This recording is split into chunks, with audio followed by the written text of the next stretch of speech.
Of all the financial titans and philanthropists of the 20th century, none are more complex or mysterious than George Soros.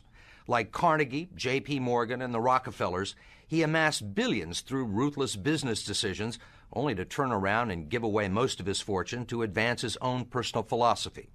He can move world financial markets simply by voicing an opinion, or destabilize a government by buying and selling its currency. He also pledged more aid last year to help people in Russia than the U.S. government did.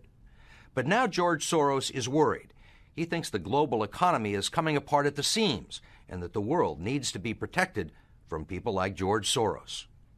We may now think that everything is fine, but the fact is that the system is broke and it needs fixing. What you're doing is asking some form of regulation to protect the world against you. Well, I'm a player, and I think all players should be regulated. There have to be rules of the game. Buy 48,000. Buy him 69,000 YUM. Right now, his Quantum Group hedge fund moves $14 billion of rich investors' money around the world every day, looking for profits and answering to no one. Soros makes huge bets on whole countries and economies. Last year, when he saw cracks in the Asia boom, he began selling the currency in Thailand. Traders in Hong Kong followed suit, triggering a financial crisis that plunged much of Asia into a depression. In the last 2 years, you've been blamed for financial collapse of Thailand, Malaysia, Indonesia, Japan, and Russia. All of the above. All of the above. Yeah. Are you that powerful? No, I think there's a great misunderstanding. The Prime Minister of Malaysia said that the region spent 40 years trying to build up its economy, and along comes a moron like Soros with a lot of money, and it's all over. He called you a criminal.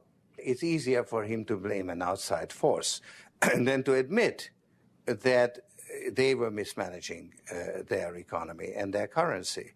The French finance minister talked about hanging speculators from lampposts. Soros says the Asian currencies would have collapsed even if he hadn't been in the market. They were overvalued. He says people tend to follow his lead because he's been so successful. I think that I've been blamed for everything. I am basically there to make money. I cannot and do not look at the social consequences of what I do.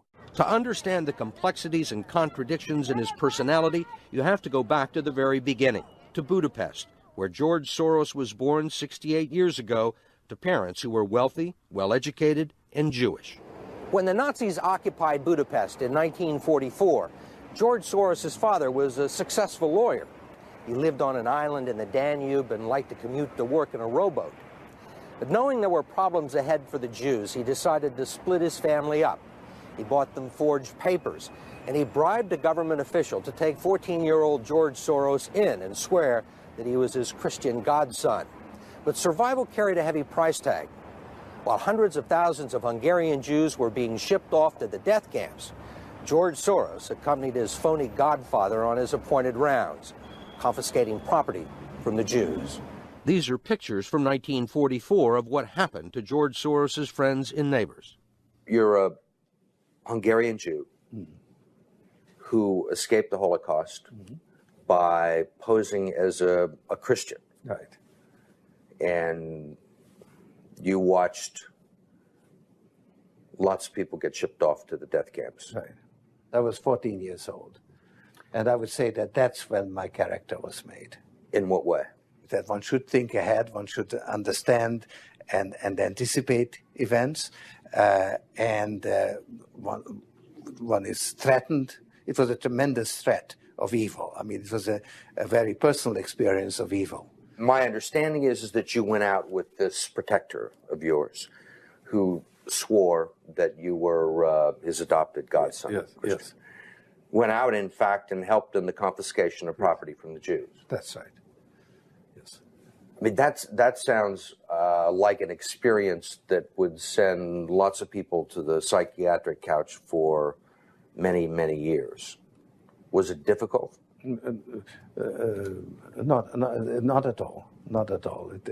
Maybe as a child you don't see the connection, but it created no No problem at all. No feeling of guilt?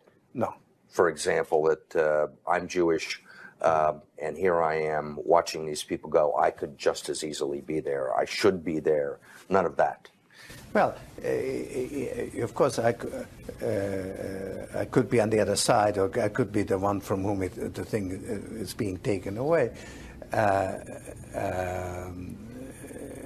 But there was no sense that I shouldn't be there, because that was,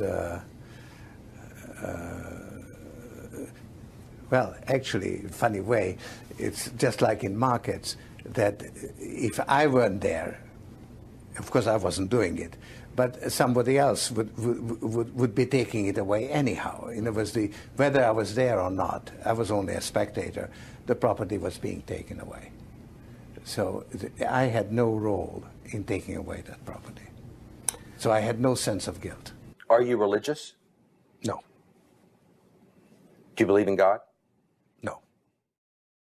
It was actually probably the happiest year of my life, that year of German occupation. For me, it was a very positive experience. It's a strange thing, because you see incredible suffering around you, and in fact, you're in considerable danger yourself. But you're 14 years old and you don't believe that it can actually touch you. You have a belief in yourself, your belief in your father. It's a very happy-making, exhilarating experience.